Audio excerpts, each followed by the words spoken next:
আমার বয়স যখন 14 বছর তখনই জীবনের প্রথম একটা মেয়েকে দেখার পর থেকে বিয়ে করার শখ জাগে। একই গ্রামের একই স্কুলের 2 বছরের জুনিয়র একটা মেয়ে। মেয়েটাকে দেখে আমার অসম্ভব ভালো লেগে যায়। গায়ের রং ফর্সা, কোকড়া চুল, খাড়ানা, গোলাপি ঠোঁট, শুধুমাত্র সামনের একটি দাঁত উঁচু। তবে মেয়েটাকে আমার কাছে অসাধারণ লাগে, কেন জানি অদ্ভুত রকমের সুন্দর লাগে। আমার সেই পছন্দের কথা আমার প্রিয় বন্ধু মেহেদীকে ছাড়া আর কাউকে জানালাম না। তারপর মেহেদীর কথা মতো একটা চিরকুট লিখে মেয়েটার ইসলাম শিক্ষা বইয়ের ভিতর রেখে দিয়ে আসলাম। সেটা আমার জীবনের প্রথম লেখা চিঠি ছিল। চিঠিতে লেখা ছিল, আমি একটা পাপ করে ফেলেছি, তোমাকে ভালোবেসে ফেলেছি। এই পাপ কাটাতে হলে তোমাকে বিয়ে করতে হবে। মেয়েটি চিঠিটা পেয়েছিল 3 দিন পর, কারণ সে ওই 3 দিন ইসলাম শিক্ষা বই খুলেই দেখেনি। এদিকে 3 দিন হয়ে গেল, 3 দিনেও কোনো উত্তর না আসাতে আমি আর আমার বন্ধু মেহেদী অস্থির হয়ে বসে আছি। সে যাই হোক, যেদিন সে চিঠিটি হাতে পেয়েছিল সেদিন সে চোখ লাল করে স্কুলে আসলো। সম্ভবত এটাই তার জীবনের প্রথম চিঠি ছিল, তাই চিঠিটা পাওয়ার পর রাত জেগে কান্না করার কারণে তার চোখ দুটো লাল হয়ে গিয়েছিল। সেদিন ওর সাথে আমার সামনাসামনি দেখা হয় টিফিন পিরিয়ডে। সে তার এক বান্ধবীকে দিয়ে খবর পাঠিয়ে দেয় যে স্কুলের পিছনে সে আমার সাথে দেখা করতে চায়। আমিও রাজি হয়ে যাই।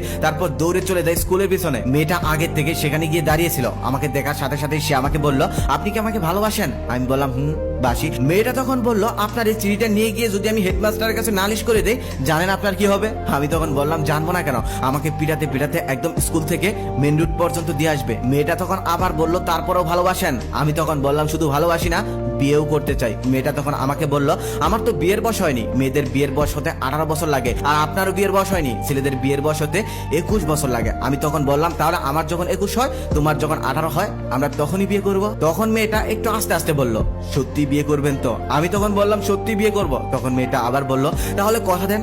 আমি তখন বললাম, কথাও দিলাম। আমি কথা দেওয়ার সাথে সাথেই মেয়েটা কান্না করে দিল। কেন কান্না করে দিল বুঝতে পারলাম না। তারপর মেয়েটা কান্না করতে করতে ক্লাসরুমে চলে গেল। তখন থেকে আরো অন্যরকম একটা অদ্ভুত ফিলিংস এর জন্ম হলো আমার মনে।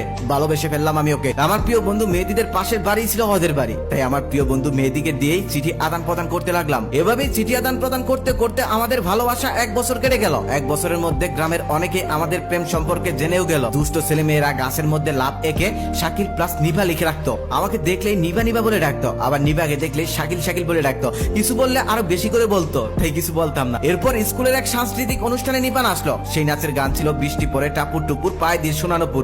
সেদিন নাচটা দেখার পর আমার মনে হয়েছিল সত্যি সত্যি নিভাকে আমি একজোড়া সোনার নুপুর কিনে দেবো, আর সেগুলো পরেই সে নাচবে। তখন থেকে আমি আব্বার পকেট থেকে টাকা চুরি করতে লাগলাম নিপার জন্য সোনার নুপুর কিনে দেবো বলে। সময় যেতে লাগলো, টাকার পরিমাণও বাড়তে লাগলো, তবে সোনার নুপুর কিনে দেওয়ার মতো টাকা এখনো জোগাড় হলো না। এদিকে নিপা আমার জন্য একটি সবুজ রুমালে ফুলের আলপনা একে লিখে ফেললো, ফুলও না আমায়। তারপর সেই রুমালটা আর একটা ইটকাট ওর থেকে পেয়ে আমার সেদিন কিশোর বয়সে অবুঝ মনে চোখে জল এসেছিল। কিন্তু আমাদের এই অশ্রু জলের মধুর ভালোবাসা দীর্ঘস্থায়ী হলো না। নিপার জন্য সোনার নুপুর কিনে দেওয়ার আগে আমাকে মানচিত্রের অপর পাশে অন্য একটি শহরে নিয়ে গেল আমার বাবা। সেখানে গিয়ে নতুন একটি স্কুলে ভর্তি করিয়ে দিল। শহরের নতুন সেই স্কুলে নতুন নতুন বন্ধু বান্ধবী পেয়ে ভুলে গেলাম নিপাকে, ভুলে গেলাম আমার সেই গ্রামের স্কুলের সমস্ত বন্ধু বান্ধবকে। কারণ তখন মোবাইলের ব্যবহার তেমন একটা না থাকায় আর কখনোই কারোর সাথে যোগাযোগ হয়ে ওঠেনি আমার। আর কখনোই যোগাযোগ হলো না নিপার সাথে। এভাবে দেখতে দেখতে দীর্ঘ 9 বছর কেটে গেল। এখন আমি অনেকটা বড় হয়ে গেছি।